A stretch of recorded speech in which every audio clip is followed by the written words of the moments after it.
Okay, hi, I'm Shelley. I did my final paper on Thomas Cramner.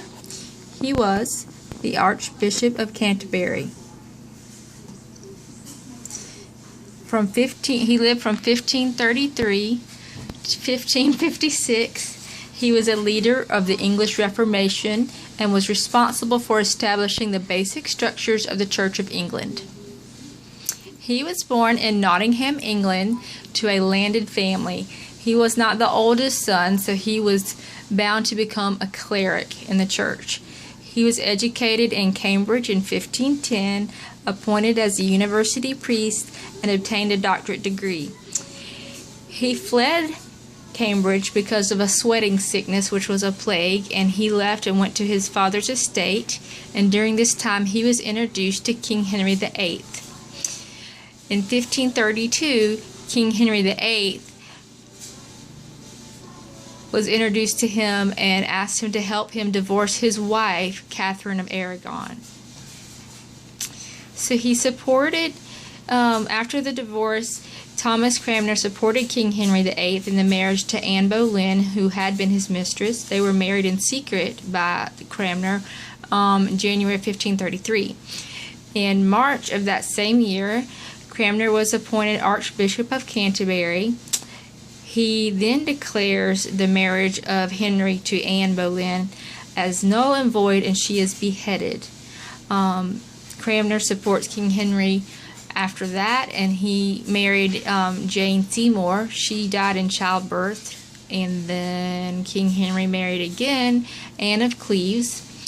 Cramner helped him divorce her, and then he married Catherine Howard, who he then executed again. And then at last King Henry VIII marries Catherine Parr. And then when Henry dies in 1547, Thomas was able to follow his Protestant theories more, and he was under the rule of his son, which was King Edward VI. And during this time he wrote the Common Book of Prayer, which is one of the things that Cramner is most known for. It was a Protestant-oriented theology book.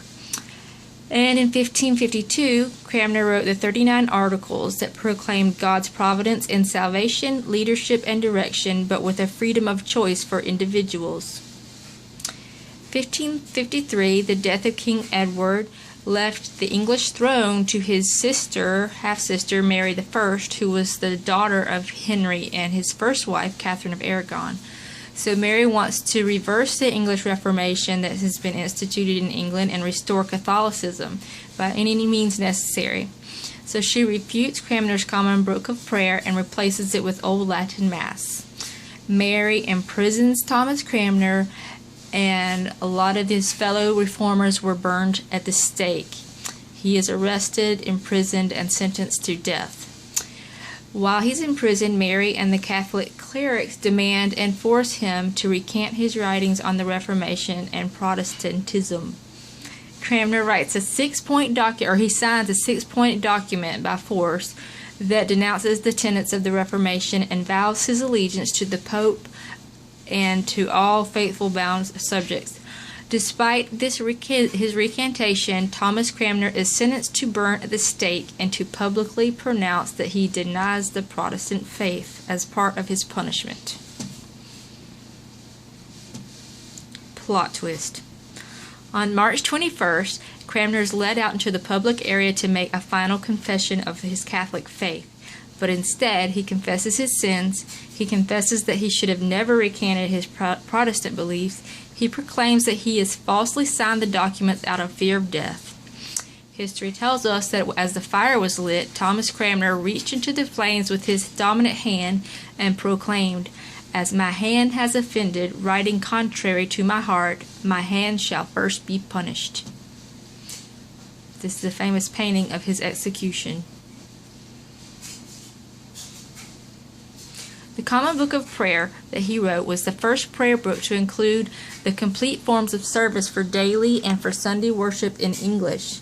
It contained morning prayers, evening prayers, the litany, and Holy Communion, also the occasional services in full, the orders of baptism, confirmation, marriage, and prayers for the sick people and funeral services, and it is still used in churches today.